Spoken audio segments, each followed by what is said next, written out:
They say your world shrinks when your husband dies. That the walls close in, the air thickens, and every room in the house becomes a mausoleum of memories. They weren't wrong. But no one ever tells you what happens when you start noticing the cracks, when the grief begins to peel away the paint and you find rot beneath it. That's what happened to me. And it all started in the coldest room in the house, Victor's study. He was barely in the ground when they began circling. I could feel it in the silence between condolences, in the way the casseroles were dropped off with tight-lipped glances rather than warm embraces. My husband, Victor Alden, had been a respected man, a real estate mogul, philanthropist, and father. At least, that's the version the press liked to print. But within these walls, the truth had always been murkier. At the funeral, his daughter from his first marriage, Marissa, wore a black veil but couldn't hide the slight smirk that tugged at her lips when she looked at the casket. I caught it, even through the haze of sedatives and sorrow. I saw it, as clearly as I saw the pearl earrings she wore mine. Victor had given them to me for our 10th anniversary. She must have stolen them after the paramedics took his body away. People assumed I was fragile, that at 71, grief would finish what time had started. They called me the glass widow behind my back, delicate, brittle, ready to shatter at the slightest touch. But I didn't crack. I observed. And what I observed at the wake was chilling.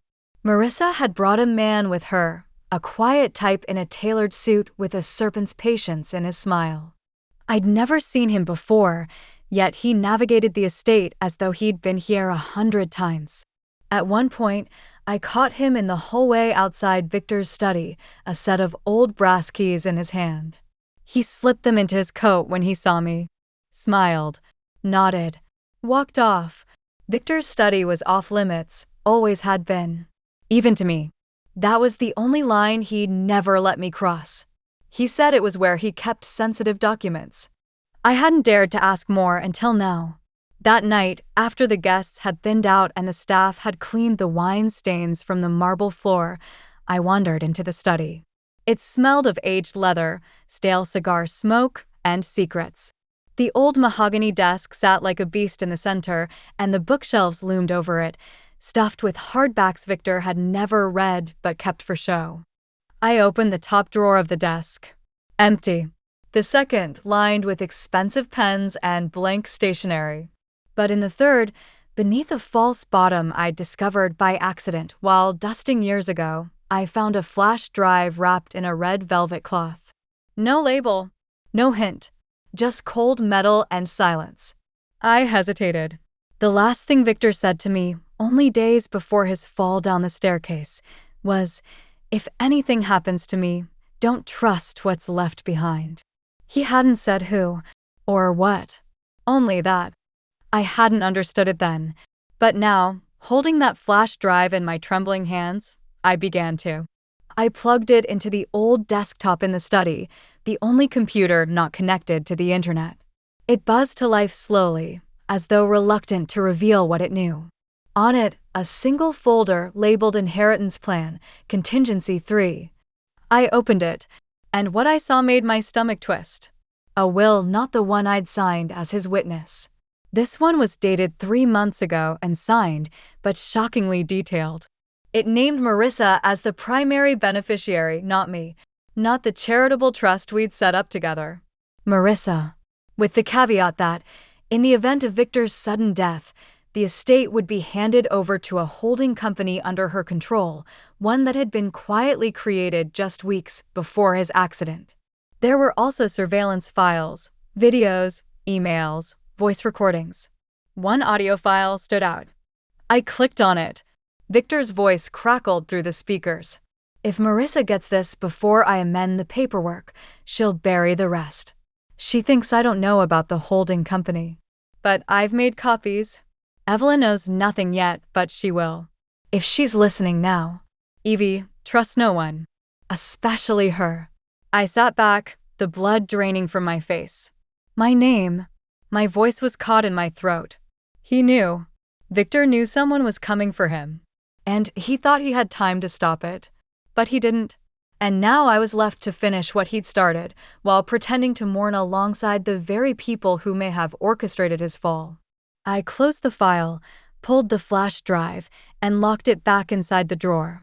Then I turned off the lights and walked out, closing the door behind me like I was sealing a crypt. They thought I'd fade quietly. They thought I'd be weak. But they forgot one thing. A widow may be glass, but glass, when broken the right way, becomes a weapon. The next morning arrived too quickly, dragging with it the bitter taste of unfinished grief and sharpened suspicion. I dressed slowly, deliberately, an old black blouse with satin cuffs, the same one Victor once said made me look too stern for his liking. That's exactly why I chose it. I was done playing the grieving ornament in a gilded cage. By 9, Marissa was already in the parlor, sipping espresso like she owned the house. Her posture was impeccable, her expression unreadable, and her eyes scanned the room as if measuring every inch for a renovation. The velvet curtains, the antique mirror over the mantel, even the oil painting of Victor in his youth, nothing escaped her scrutiny. "Morning, Evelyn," she said smoothly, as if we hadn't been cold strangers for 20 years. I didn't want to leave without discussing the estate's transition. There's quite a bit to sort, and with Daddy gone, her voice softened like butter sliding off a knife. It's best we stay ahead of the chaos. I smiled, tight and rehearsed. Of course. I'm sure you've thought of everything. Her gaze lingered on me. You look different. Grief does strange things, I replied, reaching for a sugar cube, though I hated sweet coffee. She sat forward, elbows on the table like a businesswoman closing a deal. You'll be well taken care of, naturally. There's an interim period, but the lawyers are drawing up the revised deed. The foundation, well, it's going to shift focus. Daddy was always too sentimental. I think it's time the Alden legacy became more strategic. And there it was. The first shot across the bow. I wasn't aware the foundation needed realignment, I said softly. Victor and I built it together. Every project, every beneficiary. She shrugged. Sentimentality doesn't scale, Evelyn. You wouldn't understand. Her confidence was monstrous. Brazen. Victor's body wasn't even cold in the ground, and she was already carving up the legacy he left behind. I could almost admire the ruthlessness if it hadn't been aimed at me. I'll let the lawyers handle the logistics, I said, sipping the bitter brew. After all, Victor named me executor. His last signed will is still in probate. For the first time, her mask twitched. He made amendments, she said, too quickly. Yes, I've heard. Odd that none were filed with our family attorney. Perhaps you'll enlighten me about when he changed his mind. Her fingers tightened around the espresso cup. He didn't need to tell you everything. You were his wife, not his keeper. No, I said, my voice low and cutting. But I was the only one he trusted in the end. The air cooled between us like a window cracking in winter. She stood abruptly, smoothing her skirt as though removing invisible dust. I'll be back tomorrow. We'll go over the financials then. I suggest you start gathering your personal effects. The implication wasn't lost on me. She thought she was evicting me from my own home. As she turned to leave, I called after her. Marissa? She paused at the doorway. You wore my earrings yesterday. She glanced back, expression unreadable. Oh, did I? I must have picked them up by mistake. Funny. I hadn't realized you'd been through my jewelry box. A pause. She smiled. You should rest, Evelyn. Stress at your age can be dangerous. And then she was gone, her heels clicking sharply down the hall like a ticking clock. I waited until the front door closed behind her before calling Donovan. He was the only one I could still trust, Victor's oldest friend and former business partner. A man who had once warned me, years ago, not to underestimate Marissa. At the time, I thought he was exaggerating. Now I knew better. When he answered, his voice was gravel and concern. Evelyn, she's already moving in, I said. She's changing the foundation, rewriting history, and she knows something. I figured she might, he replied. I've been doing some digging since Victor's death. Evelyn, that fall wasn't an accident. My fingers tightened around the phone. What are you saying? Victor called me the day before he died. Said someone had accessed the safe in his study, the digital one hidden behind the bookshelf. He was going to confront her the next morning. And then he fell, I whispered. Or was pushed. The silence between us stretched like a shadow. I need you to help me find out what's missing, I said. I will. But be careful. If she suspects you're digging, she already does, I said. She smiled at the funeral, like she was celebrating. He sighed. Then you don't have much time. I hung up and went to the study.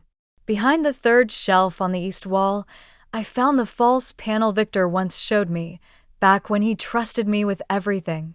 Behind it was the biometric safe, still locked. I pressed my thumb to the scanner.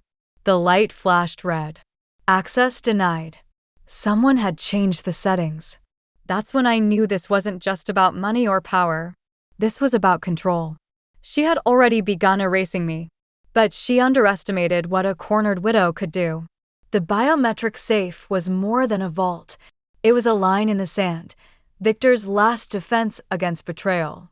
And now it had been breached, reprogrammed, and repurposed by someone who believed herself invincible. My access denied, my trust revoked, and my marriage rewritten with a new script, one where I didn't belong. I stood in the study for a long time, staring at that unyielding steel face, the red flash of denial still echoing in my eyes. The room felt different now, less like a place of mourning, more like a battlefield. I could still smell Victor's cologne in the air, a scent as familiar as his voice, and now almost as ghostly. I didn't cry. Not then. Instead, I moved to the shelves. There was one book Victor had always told me never to touch, Volume 7, Alden Holdings Archives. It was thick and old, the kind of faux historical leather-bound book meant to intimidate rather than inform. I'd dusted around it for years, respecting his command. But now was different. I slid it from the shelf. The weight was wrong. Too heavy. I opened it and found the pages had been carved out to house something else entirely, a bound ledger, handwritten, with dates and dollar signs stretching back decades. Inside, Victor had documented every off-the-record deal, every anonymous donation, every silent partnership. Names I recognized, senators, judges, businessmen. And one name that chilled me to the bone, Lucien Vale. That was the man Marissa brought to the funeral. The quiet man with the serpent's smile. Next to his name was a series of payments. The last one marked just 2 weeks before Victor's death. $200,000. Consultation fee, contingency strategy. I knew Victor kept secrets, but this was calculated paranoia. And it meant he'd seen it coming long before I had. He'd feared them, feared her. Still holding the ledger, I moved to the fireplace. I remembered how Victor once told me, in a rare moment of vulnerability, that the greatest power wasn't wealth. It was knowing what to burn and what to keep. I didn't burn the ledger. I burned the hollowed-out book. Let Marissa come searching. Let her find ashes and presume I'd destroyed evidence out of fear or foolishness. She'd never suspect I kept the real contents. I wrapped the ledger in a shawl and placed it in the lining of my suitcase, one of the old models with a false bottom, the kind Victor gave me back when we still traveled the world together, when I believed him immortal and our love unshakable. I needed to move fast. By noon, I was at Donovan's townhouse in Ashbridge, a quiet coastal village, far from the city's poison. He lived in an old converted observatory, tall windows and silent clocks ticking on the walls. He greeted me at the door with concern already carved into his face. "You look like hell," he said, not unkindly. "I feel worse," I replied. "But I brought something." I laid the ledger on his oak desk. He flipped it open and read in silence, his eyes darkening with each page. "She used Vale," he muttered. "That bastard's cleaned up more messes than bleach and lawyers combined. If he's involved, this goes deeper than just the will." "She's not just taking the estate," I said. She's rewriting the legacy. She's rewriting me out of it. Donovan's jaw tightened. We need to find the second will. The real one. There's more than one? He nodded. Victor told me he drafted a final amendment just days before his death. Said it would level everything, make it impossible for Marissa to contest. But he hadn't filed it yet. He planned to store it in the biometric safe, which I can't access anymore. I might be able to, he said. But it'll take time, and you need to keep her distracted until I do. Distracted how? Play the part. Be the grieving widow. Let her think you've given up. And if you can, get close to Vale. I stiffened. That man gives me nightmares. Good. That means you're right to be afraid. That night, back at the estate, I returned to the parlor where Marissa had so casually discussed my eviction. It was quiet. Too quiet. On the piano sat an envelope. No stamp. No return address. I opened it. Inside was a single photo. Victor, standing at the edge of the staircase. Marissa behind him. Her hand extended not to catch him, but to push. The photo was grainy, as if captured from an old security camera, but it was unmistakable. On the back, in scrawled ink, "You were never supposed to see this." No signature. No explanation. Just that damning image and the realization that someone else was watching, too. I stared at the photo for a long time. Then I smiled. Let them come. I had just remembered who I used to be before marriage, before grief. Not glass. Not fragile. But forged in fire. The morning after the photo arrived, I woke with an unfamiliar sense of clarity, like I had finally climbed out of the fog that had wrapped itself around me since Victor's death. The truth was beginning to unravel, and with it, my grief had begun to change shape. It was no longer a quiet ache. It was something sharper, colder. Purposeful. I dressed in dove gray silk and soft pearls. Modest, refined, perfectly forgettable. The kind of outfit a widow would wear while gradually fading into the wallpaper of her own estate.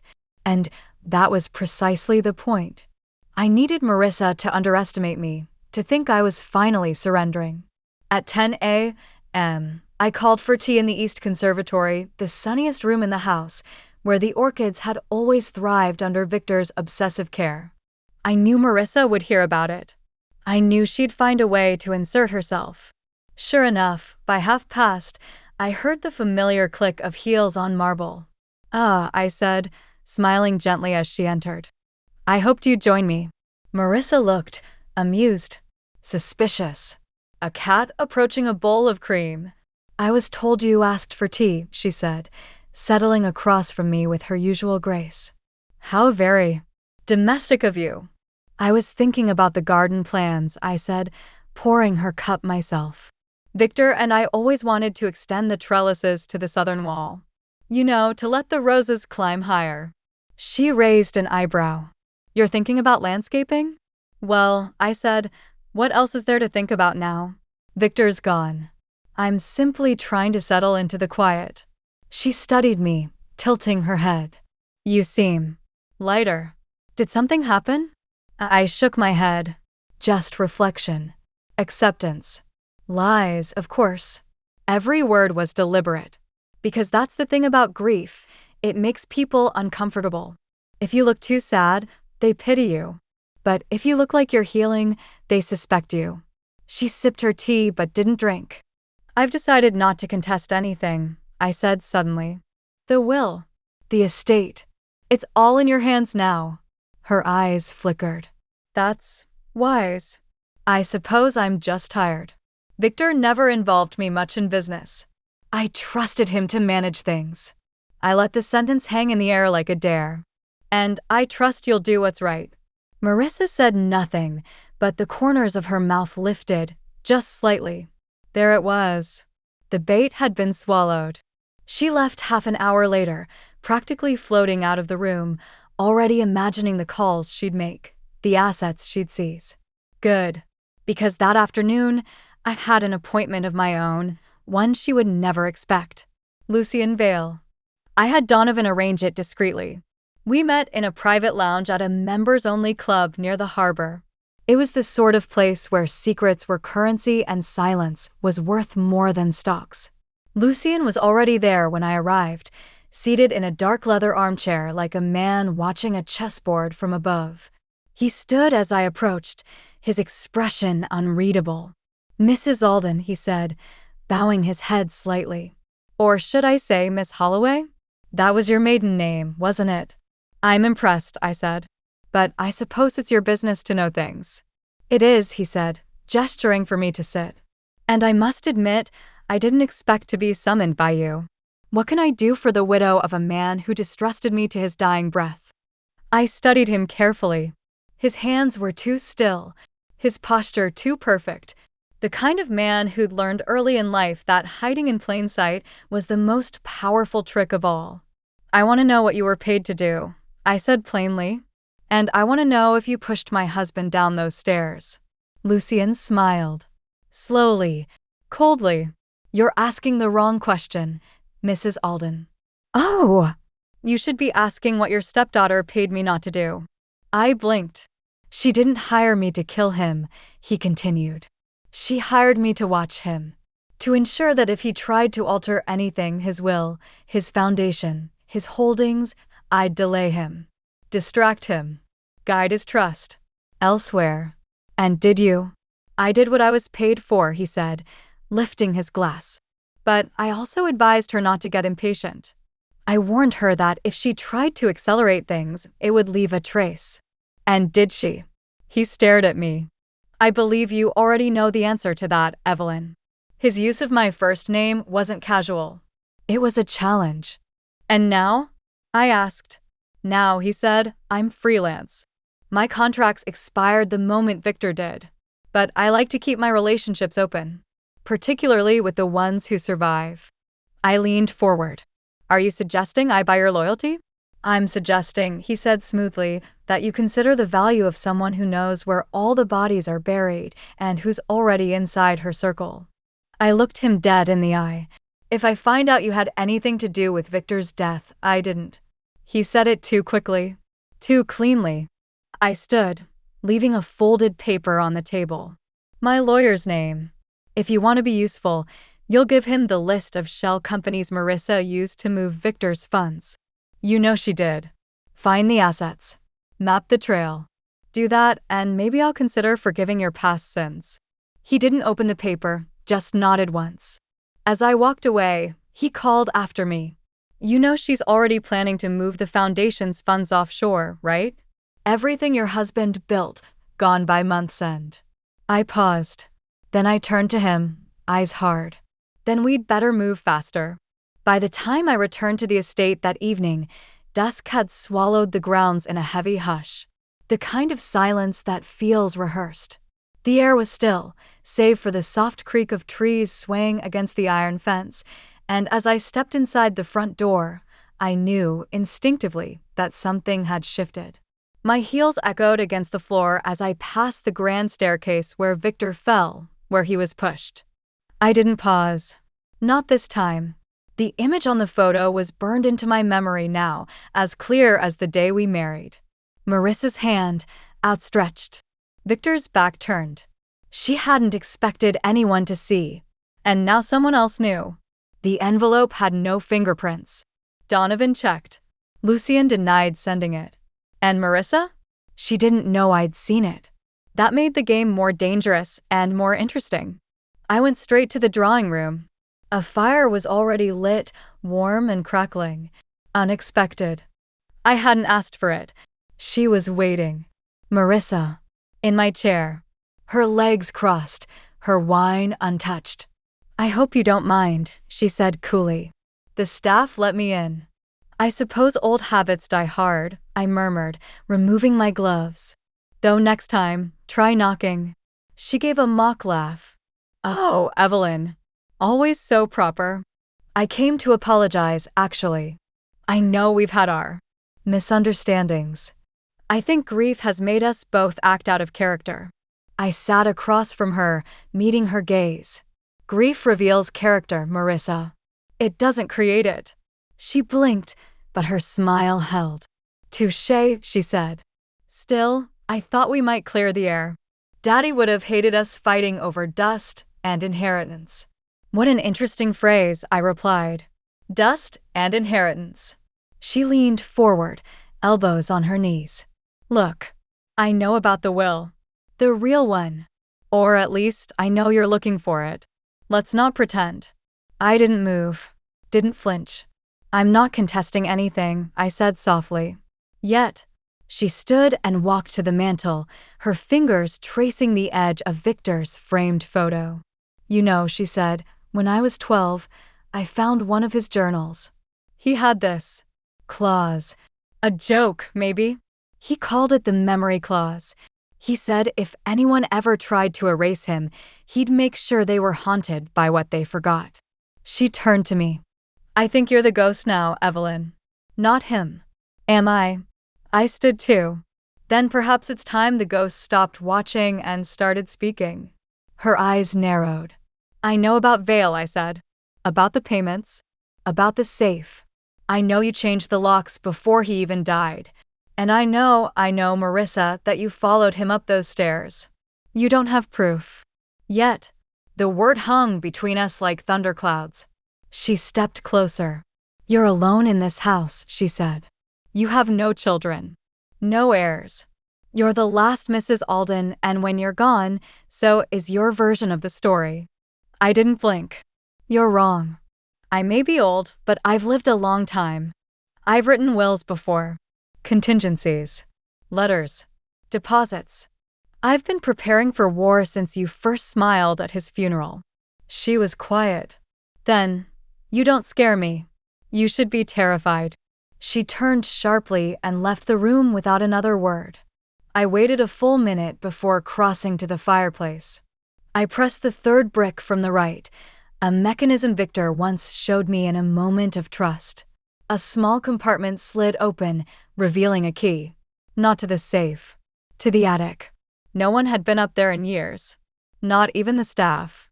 Victor used to say the attic was where he kept the pieces of his life that couldn't be thrown away. His memory vault. It was time I opened it. The attic door creaked open like a reluctant witness. Dust drifted in the beam of my lantern, swirling like faded ghosts as I stepped into the narrow stairwell. The air was thick with the smell of old wood and forgotten time, a scent Victor used to call history's breath. The key had fit perfectly into the hidden lock beneath the third floor's wall panel. Another trick he never thought I'd remember. Another underestimation. I climbed slowly. My knees ached, but adrenaline dulled the pain. I was no longer just a widow fumbling for closure. I was an investigator on sacred ground. I was Victor's last living keeper. The attic hadn't been touched in years. Moth-eaten tarps draped forgotten furniture. Crates lined the walls, some marked with travel dates from decades past. Zurich, Buenos Aires, Marrakesh. He'd kept everything.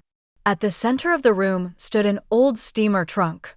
Leather-bound, brass-cornered, and locked. I knelt, brushing away the dust. The trunk had no keyhole, just a 3-digit code. I stared at it for a long moment, then tried the only combination I knew Victor would have chosen, 312. Our anniversary. March 12th. Click. Inside were files, old, yellowing, yet meticulously labeled. Tapes. Letters. Photos. A series of black folders marked Inheritance Protocol, each with a red wax seal beside the spine. And then, beneath the folders, a flat wooden box. A personal box. I opened it. Inside was a handwritten letter. My name at the top in Victor's distinct scrawl. Evelyn, if you're reading this, it means I waited too long to act. I underestimated her. I underestimated how deep her ambition ran. I should have told you sooner, everything, but pride is a strange thing. So is fear. I never thought she'd hurt me. Not like this. Inside the ledger folder marked 3A is a copy of the final will. I didn't file it. I was going to until the morning I died. You must finish what I didn't. Protect the foundation. Protect the name. And, if you can, forgive me for the secrets I kept. You always saw more than I gave you credit for. I sat in silence, staring at the page as the lantern's light flickered across the edges. My hand trembled, but not from weakness. He had tried. Victor had left a trail. I opened folder 3A. Inside was the unsigned but notarized draft, naming me as executor, with specific clauses dismantling Marissa's financial control. The inheritance divided into charitable trusts, scholarships, and long-standing commitments. Marissa received a small stake. Symbolic. Just enough to avoid litigation. A second envelope lay at the bottom. This one was marked Donovan, personal copy. I smiled through the tears that surprised even me. Victor had made 2 versions. He always prepared for betrayal.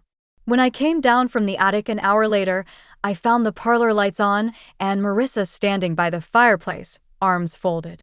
I thought I made myself clear, she said coldly. You did, I replied, walking past her. And I listened. I held up the folder. This ends tomorrow. Her face paled. What is that? Your inheritance. Or at least, what's left of it. She lunged toward me, but I stepped back. You can try to fight it, I said. Or you can walk away with the little dignity you have left. Because this will, Victor's will, has been notarized, witnessed, and copied. She stared at me. You're bluffing. Go ahead. Find out. I walked past her. Calm. Measured. Every step echoing like a countdown. She didn't follow. Not that night. Because she knew. The ghost of Victor Alden was no longer haunting her. I was. The storm came overnight. Not a metaphorical one, an honest, howling tempest that tore through the cliffs and battered the estate with rain like thrown nails. I listened to it from Victor's old chair in the library, the fire crackling low beside me, the sealed folder resting on my lap like a live wire. I hadn't slept. Couldn't. Not with everything finally converging. Victor's final will, unfiled, but undeniable. The photographs. The ledger. Lucien's shifting allegiance. Donovan's quiet preparations. And Marissa. She hadn't left the estate. I knew that. I heard her heels echo in the upstairs hallway. Heard the pause outside my door just after midnight. She wanted to confront me. Or destroy something. Maybe both. But not yet. She was calculating. Waiting for a mistake. The house had always been hers in theory, but it was mine in practice. I'd memorized its bones. Its quirks. The way the second floor creaked near the north window. The subtle groan of the pipes when someone ran the guest bathroom faucet. This house and we were old friends. And now we were preparing for a war. At dawn, I walked the halls like a queen inspecting her crumbling castle. In the sitting room, I found signs of her latest intrusion, the liquor tray disturbed, a document left on the corner table, deliberately. It was a court motion. A pre-filed challenge to the will. I picked it up, reading slowly. The name of the attorney on the bottom caught my breath. Markel Hale. Not just any family lawyer, Marissa's godfather. The same man who once threatened to cut Victor off from a land deal if he didn't fall in line with board votes. Marissa had stacked the deck early. I returned to the study and locked the motion away with Victor's real will. If she wanted to play, I would play longer, harder, better. She didn't know about the attic. Or the photo. Or Lucien. And speaking of Lucien, he called at 9:47 a.m. on the dot. I have something, he said. Meet me. The cafe was unremarkable, off a side street where forgotten people went to be forgotten. Lucien sat with a single espresso and no expression. He slid me a file. What is it? I asked. Proof she funneled money into a Panamanian shell company. She started it 4 months before Victor's death. If the new will goes public, she'll have to account for every cent. She's exposed, Evelyn. More than she realizes. I opened the file and saw it. Wire transfers, nominee directors, even emails requesting instructions, should the old man fall before year's end. She'll try to claim it was a hedge fund, I said quietly. She can try. But once the forensic accountants follow the paper trail. I nodded, closing the file. Why are you really helping me, Lucien? He sipped his espresso. Because the daughter turned out to be worse than the father. And you, well, you're the only one who hasn't lied to me. That's not entirely true, I said, smiling faintly. He chuckled. Close enough. I returned to the estate just as the storm broke. Marissa was waiting in the foyer. You met with Lucien, she said. So, she had someone watching me. I did, I replied. He sends his regards. You're bluffing. Am I? I stepped past her and into the drawing room, placing the sealed file on the coffee table between us. You know what this is. And you know what it can do. Her voice trembled for the first time. You think this gives you power? It gives me justice. She laughed bitterly. You don't want justice. You want revenge. I met her gaze. No, I said. I want memory. I want Victor remembered for who he was, not for the warped version you're building out of money and ambition. And I want my name back. What do you want? She asked, flatly now. A payout? A piece of the pie. I want your silence. I want your signature. And I want you gone. She stared at me. Then, without a word, she turned and walked to the door. She paused there. You won't win, Evelyn. Even ghosts fade eventually. I walked to the mantel, lifted the photo of Victor, and spoke softly. Yes, I said. But some hauntings are permanent. She left. I stood alone in the drawing room, rain pounding against the tall windows. I had the will. I had the proof. And now, for the first time since Victor's death, I had the upper hand. But it wasn't over. Not yet. Because I still didn't know who sent the photo. And they, whoever they were still watching. 3 days passed. 3 days of silence. No visits. No phone calls. No legal notices. Marissa had vanished, at least from the estate. The staff whispered that she'd left for her penthouse in the city, but I didn't trust whispers anymore. Not in this house. Not from mouths that had once smiled at me while handing her my pearls. I moved carefully. Kept my door locked. Kept the original will and the file from Lucien in my personal safe. My safe, hidden behind a portrait in the upstairs sitting room that no one had touched in years. A painting of Victor's mother. I always thought her eyes followed me when I walked by. Now, I found comfort in them. Donovan had filed preliminary notices with the estate attorney, backing my claim as the rightful executor. Quietly. Officially. The courts would take their time, of course. They always did. But the seeds were planted. And yet, I couldn't shake the feeling that something was missing. Not Marissa. The sender. The photo. The evidence. Someone had helped me. Or tried to warn me. But why? And why now? I retraced every step, every moment from the day of the funeral. Who was there? Who had access? Who stood back and said nothing while Marissa took center stage? The answer came to me in a memory so mundane it nearly passed unnoticed. Celia, my housekeeper. Not full-time, she came 3 times a week. Hired originally by Victor years ago. Quiet, efficient, and invisible. That was her talent. No one noticed Celia unless she wanted them to. And she'd been at the funeral.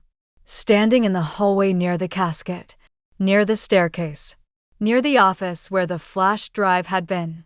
I found her in the greenhouse that afternoon, pruning the orchids with the same calm precision she applied to every task. The storm had passed, but the sky was still heavy, like it hadn't made up its mind yet. Celia, I said gently, may I ask you something?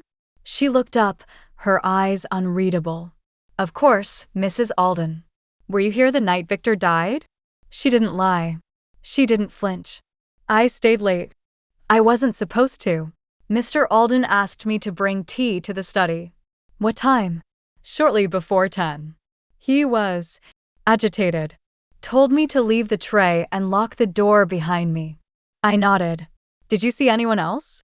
Her hands trembled, just slightly, as she clipped a yellowed bloom. I heard footsteps on the landing as I came down the stairs. And and I saw Miss Marissa standing at the top. I waited. She didn't see me, Celia whispered. But I saw her reach for the railing, then step back. A moment later, there was a crash. She looked up at me, her voice suddenly sharp. He didn't fall, Mrs. Alden. She was waiting for him, watching him. I stepped closer. Did you take a photo? She hesitated. I found the footage, she confessed. From the old hallway camera. You didn't know it still worked. Neither did she. Victor had me maintain it privately. Said it was for emergencies only. Why didn't you go to the police? Her face twisted with something between fear and regret. Because I didn't trust them. And I didn't trust you, not then. I thought maybe you were in on it. I didn't know who to believe. I understood. I didn't like it, but I understood. So why give me the photo now? She met my gaze. Because I saw what she did to you at the funeral. How she looked at you like you were nothing. And because I heard Victor that night, before it happened. What did he say? Celia's voice cracked. He said your name, over and over. Like he knew. Like he was trying to warn you. I closed my eyes. Just for a moment. Do you still have the footage? Yes. Hidden. I didn't send everything. I wanted to see what you would do first. I nodded. Bring it to Donovan, I said. Everything. Copies. Originals. Let him lock it down. Celia stared at me. Are you going to destroy her? No, I said quietly. I'm going to let her destroy herself. That night, I returned to Victor's study, lit a single candle, sat in his chair, and waited, because she would come back. She had to. The walls remembered. And now, so did I. I didn't sleep. I barely blinked. I just sat there in the study, the soft glow of the candle flickering across Victor's desk, casting long shadows across the shelves and leather-bound volumes he never read. The clock on the wall ticked methodically, like a heartbeat too calm for the storm I knew was coming. And then, just after 2 a.m, I heard it. The front door creaked open. Not loudly, not clumsily. This was someone who knew how the house moved, how it breathed. I didn't rise, didn't flinch. I let the shadows hide me. Footsteps, slow and measured, crept down the hall. She was here. Marissa. I could feel her presence before I saw it, the sharp perfume she favored, that artificial blend of magnolia and ice. Her silhouette appeared in the doorway like a specter, her outline made ghostly by the candle's flicker. She stepped inside and closed the door behind her. We were alone. How dramatic, she said, voice low. Candlelight vigil for a man you clearly didn't know as well as you thought. I didn't answer. I let silence stretch between us until it was unbearable. Finally, I said, "You're losing." She laughed. A single, brittle sound. You think this is over? Because of a piece of paper and some sad old files? The will hasn't gone through probate. The estate attorney still answers my calls. You're bluffing. No, I said. I'm baiting. Her eyes narrowed. And then I pressed the button under the desk. A soft click echoed through the room. The hidden camera embedded in the portrait behind her, installed by Victor himself years ago, activated silently. It had been collecting dust for a decade and used until Donovan had it reactivated last week. Just in case. This was the moment I needed. The confession. The real face behind the veil. I know about the shell companies, I said. About Lucien. About the safe you had reprogrammed before Victor even died. She smirked. So what? No proof. No motive. You think people care that I moved a few accounts around? That's business. You followed him to the top of the stairs. The smirk faltered. You waited until he was distracted. You touched his arm, made him look back. And when he turned, he fell. She interrupted. Yes, that's how it happened. Too late. She realized it the second the words left her mouth. She froze. Her pupils dilated. Her lips pressed tight. And I smiled. Thank you, I said softly. She turned, eyes darting around the room like a trapped animal. What did you do? I rose slowly from the chair. Victor always said you'd slip. All it would take was one moment of arrogance. One moment when you couldn't help but prove you were smarter than everyone else. Marissa lunged at the desk, but I was already holding the flash drive, still warm from the computer it had just recorded to. She paused, breathing hard. You can't take this to court. You think anyone will believe you? A recording? A widow trying to claw back relevance. Not just a widow, I said. The executor of his estate. With your confession. With bank records. With the footage Celia kept hidden from the night he died. Her expression broke, just slightly, around the edges. Celia, she whispered. That little snake. No. She was loyal. She was just scared. The same way you were, I think. Scared of losing everything. I deserve it, she hissed. You don't understand. I built his empire with him while you played house. While you poured tea and arranged flower deliveries. You built nothing, I said. You inherited bitterness and turned it into ambition. That's not the same as building. For a moment, I saw something raw flash across her face. Not guilt. Not shame. Just fury. She turned and stormed out, slamming the door behind her. Her heels thudded down the hallway, sharp as gunshots. But she couldn't know, that she'd already lost. By the time the sun rose, Donovan had the files. The recording. The camera feed. The ledger. The will. By noon, legal filings were in place. By dusk, Marissa's accounts were frozen. And I, Evelyn Alden, was back where I belonged. Not behind the curtain. Not beneath the glass. But at the center of the portrait. The estate felt different now. Not quieter, not emptier, just freer. The way an old house breathes differently when the last uninvited guest has finally left. The tension that had clung to the walls like mildew had begun to lift. For the first time since Victor's death, the silence was peaceful. But peace, I had learned, was temporary. Because ghosts, especially the living kind, rarely go willingly. I received the call the next morning. From Donovan. She's hired a crisis firm, he said. They're already spinning a story. Claims you coerced her. Emotional manipulation. Elder abuse. She's not going down without a spectacle. I expected as much, I replied calmly, standing at the edge of the garden Victor once adored. She's going to try to poison the court of public opinion. She's starting with the Alden Foundation's board. She wants to fracture your credibility before the documents even hit court. I still have the recording. And the will. And the financial trail. And Celia. Donovan was trying to reassure me. But I knew Marissa wouldn't stop unless she was made to stop. Not just exposed. Humiliated. Finished. That evening, I made a decision. I invited her to dinner. Not out of nostalgia. Not for reconciliation. But for documentation. One final piece. One last supper, served cold, plated in truth, and garnished with consequence. She arrived at 7, dressed like war in high heels and wine-colored silk. Her eyes scanned the dining room as if expecting an ambush. You look lovely, I said, motioning to her seat. Just like your mother. Her mouth tightened. Don't mention her. But she's the reason you hate me, isn't she? I said, pouring wine. Not Victor. Not the money. Me. She didn't answer. But her silence was confirmation enough. You know, I said, sitting opposite her, I never tried to replace her. I respected her memory, even when Victor refused to speak about her. You took her place. No. He did. I let that land. She exhaled sharply and took a long sip of wine. What is this, Evelyn? One last attempt at making peace before the courts devour us both. No. It's a warning. And a choice. Her eyes narrowed. I have your confession. The paper trail. The footage. And now I have the board's attention. They've agreed to freeze your influence pending review.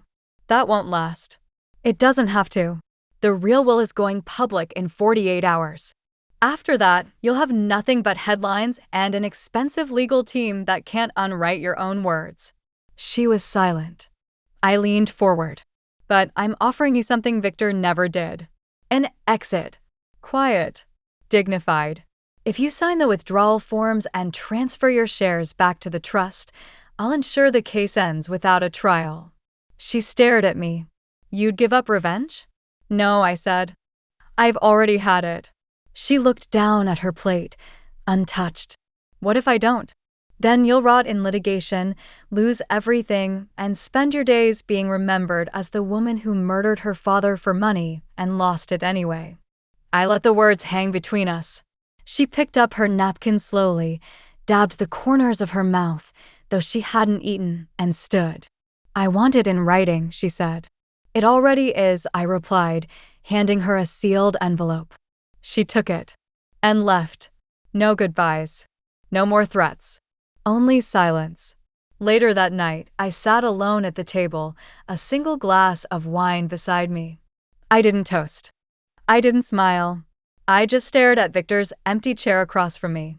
"You always said she'd never stop," I whispered. "But she has. For now." And then I stood, walked to the mantel, and lit the last candle I would ever place there for him. Because grief had done its job. It had brought the truth to light. And finally, let me close the door behind it. 2 weeks passed. In that time, Marissa signed everything. Her shares. Her voting rights. Her withdrawal from the foundation's board. No fanfare. No headlines. Just ink on paper and silence in her wake. She disappeared from the estate's world as though she'd never been part of it. Her name removed from the family crest at the foundation. Her office at Alden House cleared. Even her portrait commissioned during Victor's brief attempt to appease her was boxed up and sent back to her penthouse and signed by the artist. That was my only condition. She would not be immortalized here. The public story was controlled. Donovan handled the press. A quiet transition of stewardship. An old widow honoring her late husband's final wishes. No lawsuits. No scandals. But I didn't feel triumphant. I felt settled, like the last page in a heavy book had finally been turned. And still, I wasn't done. Because there was one final truth Victor never meant for anyone to find. And I had found it. It came in the form of a secondary file buried in the folder Celia gave Donovan. A legal document. Sealed. Unopened.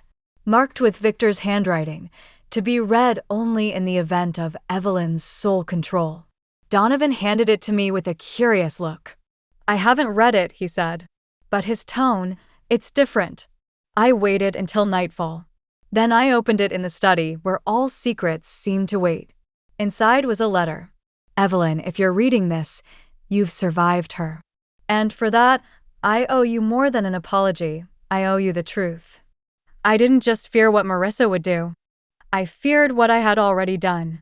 Years ago, when her mother died, I made a deal I never told you about. With Vale. With others. I traded silence for influence.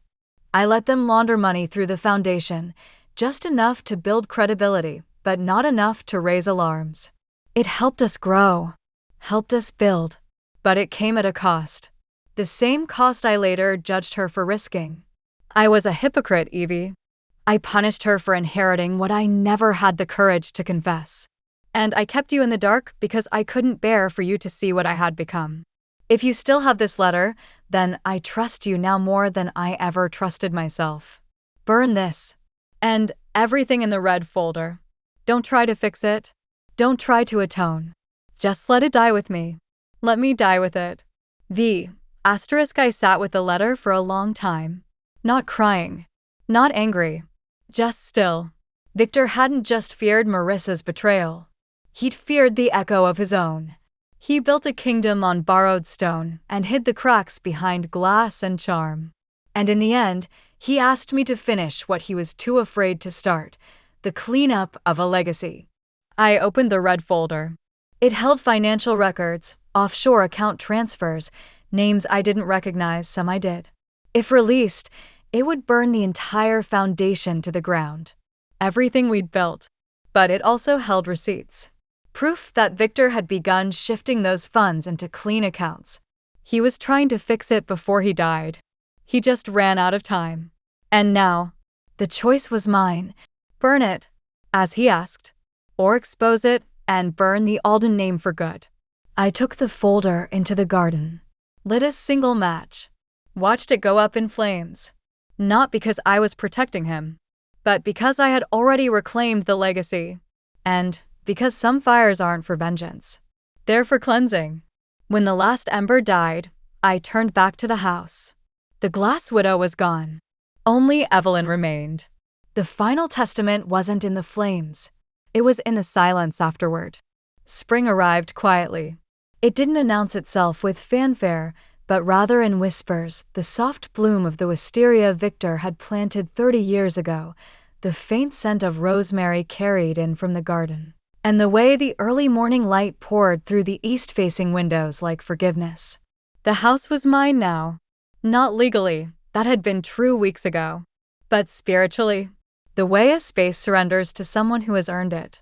Every echo was different. Every silence belonged to me. The air no longer smelled of secrets. It smelled of possibility. The court filings went through without contest.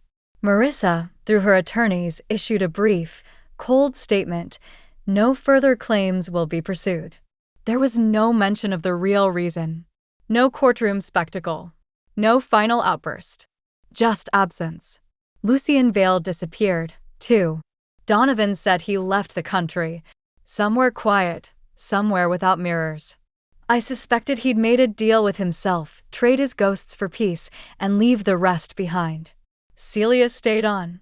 Not as a housekeeper, but as a steward. A confidant. She was part of the foundation now, Victor's old role, reborn in cleaner hands. We renamed it the Alden Holloway Trust. A nod to the past. A pivot toward something new. One morning, I stood in front of Victor's portrait in the main hall. The real one. Not the romanticized oil painting, but a black and white photograph taken when he was just 32, smiling against the wind on a cliffside we once visited in Maine. I had it framed, simply. Hung without flourish. It reminded me that he had once been someone else before money, before power, before fear reshaped him. Below it, I placed a bronze plaque. It read, "Legacy is not what you leave behind, but what you protect when no one is watching." I didn't hold a ceremony. Didn't invite press. But I did open the estate for the first time in years. Not for donors or dignitaries. For children. Victor always said he wanted to inspire them. He just lost sight of what that meant. I would not. Art classes in the ballroom. Gardening lessons on the terrace. Music in the West Wing every Friday. The halls filled with laughter that didn't belong to ghosts. And me? I found something unexpected in the stillness. Not youth. Not joy. But power. A quiet, unapologetic power that came from surviving betrayal, reclaiming identity, and choosing mercy over fire. I didn't need to be remembered as a saint. Just not forgotten as a fool. On the first Sunday of every month, I wrote letters. To no one in particular. Not addressed. Not sealed. Just folded and tucked into a wooden box labeled unwritten. In them, I wrote truths I never said aloud. I loved Victor more than he deserved. I never hated Marissa. I hated what she reminded me of, my younger self, clawing for attention. The hardest part of betrayal isn't the act, it's realizing how much of yourself you'd given to someone unworthy. And the most dangerous lie is the one you tell yourself to survive it. The letters weren't meant for legacy. They were my release. Years from now, someone may find them. Or not. It doesn't matter. Because this wasn't about legacy anymore. It was about living without the weight of unfinished stories. In the end, the glass never shattered. It was melted down, reforged, into something sharp, something permanent, something called Evelyn.